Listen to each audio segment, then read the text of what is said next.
नगर परिषद सतई का चुनाव हारने के बाद भारतीय जनता पार्टी के पूर्व कद्दावर नेता और वरिष्ठ समाज सेवी बाला प्रसाद पटेल ने वर्तमान में समाजवादी पार्टी से चुनाव में महज 2 सीटें जीती। मीडिया के सामने उन्होंने बताया कि किस तरह नगर परिषद से भाजपा का सुपड़ा साफ हुआ। मीडिया के सामने उन्होंने ये भी बताया कि आखिरकार वो भाजपा से बागी क्यों हुए। भारतीय जनता पार्टी से अलग होने का कारण केवल हमारा स्थानीय चुनाव है। स्थानीय चुनाव में जिला नेतृत्व ने जिस प्रकार से चुनाव लड़ने की बात कही थी, वो बात हमें उनकी समझ में नहीं आई और हमने उस बात को ये समझा कि इससे सफलता मिलने वाली नहीं है। और चूँकि सफलता जब नहीं मिलना है तो वो भी हम नहीं चाहते थे कि हमारे ही खाते में वो सफलता जाए, इसलिए हमने कहा सफलता जो ही मिलना है तो हमने निर्णय लिया कि अलग से अपना जो है करके प्रयास करके वो जनता के बीच में जाएंगे। जनता जो भी निर्णय हमारे लिए लेगी वो हम उसको अच्छा मानेंगे। जी के आने से ये नहीं कहा जा सकता कि उनके आने से सुपड़ा साफ हुआ।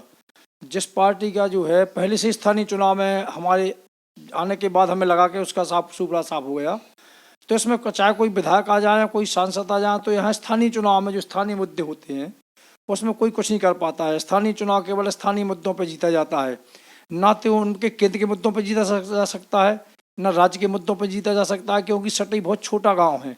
एक गांव है, उसको नगर ठीक है निरूपित कर दिया, परंतु ये गांव है, उसमें गांवदारी में जो स्थानीय मुद्दे हो भी रहते हैं, तो उसमें भारतीय जनता पार्टी के पास जो स्थानीय मुद्दे थे वो स्थानीय मुद्दों को लेकर चुनाव नहीं लड़ी, केंद्र के मुद्दों को लेकर चुनाव लड़ी और उन मुद्दों को जनता तक पहुँचा नहीं पाई। भारतीय जनता पार्टी में मान लो इतने योग्य काबिल लोग नहीं थे, और विधायक चूँकि लेट आए हैं इसलिए उनको भी ये समझ में नहीं आया यहाँ क्या करना है। इसलिए केवल ये नहीं कहा जा सकता है कि विधायक के आने से सुपड़ा साफ हुआ है, यहाँ के स्थानीय लोगों ने ही सुपड़ा साफ कर दिया है। अब देखिए थोड़ी चूक हुई जो नहीं समझी जा सकती। ऐसे मैं स्वयं चुनाव हारा तो 5 वोट से चुनाव हारा मैं वार्ड नंबर 4 में, ऐसी वार्ड नंबर 14 हारा, वार्ड नंबर 15 भी बहुत मार्जिन से चुनाव हारे, वार्ड नंबर 3 और 7। यदि इन वार्डों में कुल मिला के हमें 75 वोटें भी मिल जाती मान लो अलग अलग वार्डों में, तो हमारी 7 सीटें होती।